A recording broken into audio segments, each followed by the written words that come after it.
대기업 연말 인사 시즌에 막이 올랐습니다. 미중 무역 갈등에다 경기 침체로 경영 상황이 악화된 가운데 맞은 인사라서 기업들의 고민도 그 어느 때보다 깊습니다.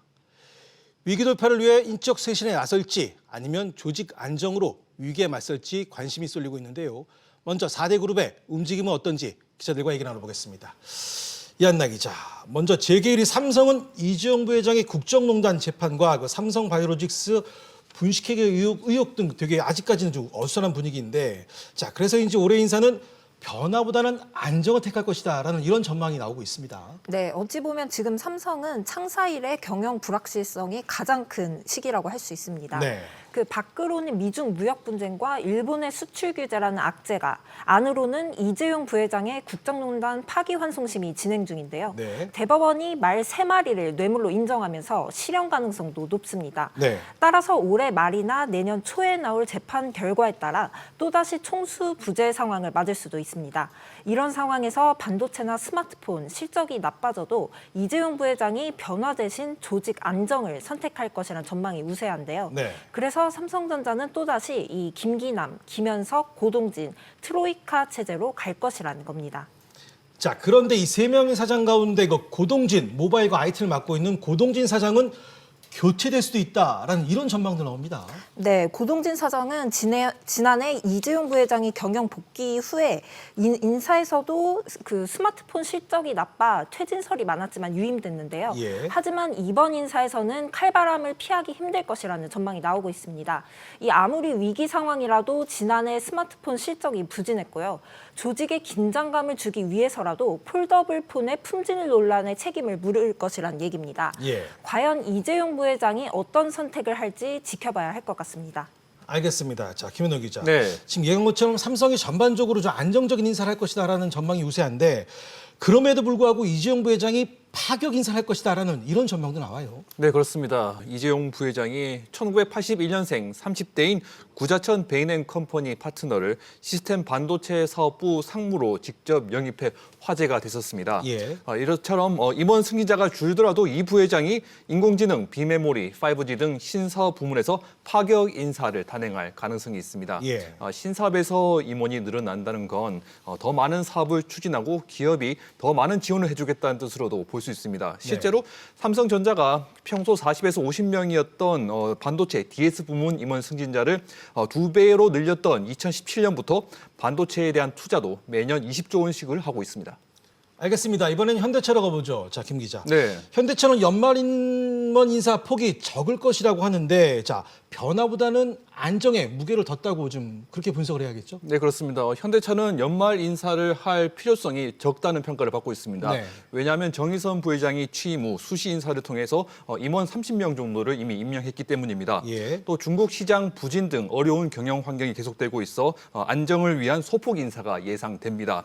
다만 윤여철 현대차 부회장 등 60대가 넘은 주요 계열사 CEO들이 세대 교체 대상이 될지가 주목됩니다. 알겠습니다. 이번에는 LG 좀 짚어보죠. 총수 중 가장 젊은 LG 구광모 회장은 이제 취임 2년 차입니다. 네. 자, 이번 인사에서 세대 교체라는 파격을 선택했습니다. 네, 그렇습니다. 그룹 핵심인 LG전자의 CEO 조성진 부회장과 각 주요 계열에서 60대 경영진들이 대부분 자리를 떠나게 됐는데요. 빈자리는 권봉속 LG전자 사장 등 50대들이 새로 임명됐습니다. 네.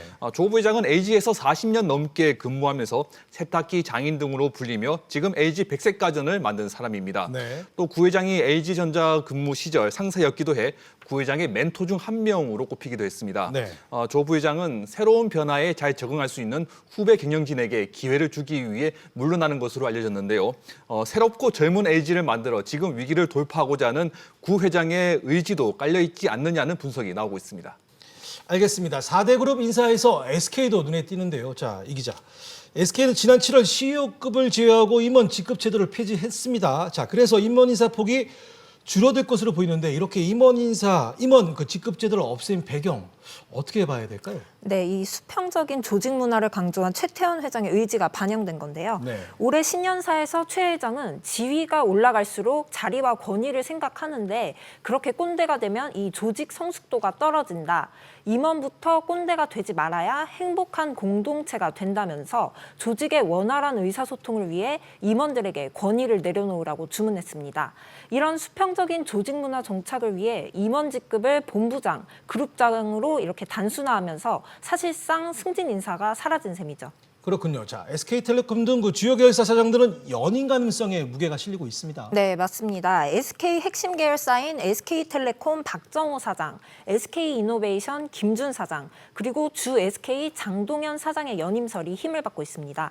모두 60년대생으로 비교적 젊고 무엇보다도 최태원 회장의 신임이 두터운 것으로 알려져 있는데요. 때문에 내년 3월 임기가 끝나도 자리를 지킬 것이란 전망이 나오고 있습니다. 알겠습니다. 자, 4대 그룹 임원 인사만 봤을 경우에 전체적으로는 변화보다는 안정 쪽에 무게를 둔 것으로 보이는데 네. 자, 이런 대목 어떻게 봐야 될까요? LG처럼 파격적인 인사나 안정을 위한 소폭 인사 모두 오너들의 신중한 경영 판단입니다. 인사가 만사라는 말이 있듯이 적합한 인재를 제대로 활용하는 것이 중요한 경영 능력입니다. 이재용, 정의선, 최태원, 구광모 이 젊은 총수들이 이번 인사를 통해 어려운 상황을 극복하고 미래 신사업을 키울 수 있을지가 가장 큰 관건입니다. 임원수 감소는 인력 구조 조정으로 이어질 가능성이 크고요. 임원이 100명 정도 줄어들면 직원은 10,000명 정도 구조 조정이 될 가능성이 클 수 있습니다. 연말과 내년 초에 경영 효율성 등을 명목으로 임원을 더 줄이는 기업들이 늘어날 것으로 예상합니다. 자, 반대로 기업들이 임원 승진자를 줄인다는 것은 아무래도 경영 상황을 심각하게 보고 있다라는 걸로 해석할 수 있지 않을까 싶습니다. 네, 맞습니다. 그 임원은 임기가 정해져 있기 때문에 승진자가 줄면 전체 임원 수가 줄어듭니다. 예. 임원 감축은 기업들이 긴축 경영에 나섰다는 뜻입니다. 예. 삼성전자는 최근 5년 동안 임원 승진자를 줄이면서 전체 임원 수가 15%가량 줄였는데요. 삼성전자가 임원 1명을 줄이면 평균 4억 원이 넘는 연봉과 지원 비용을 줄일 수 있고요. 또 임원이 떠난 사업부는 구조조정을 통해 조직을 슬림화할 수 있습니다.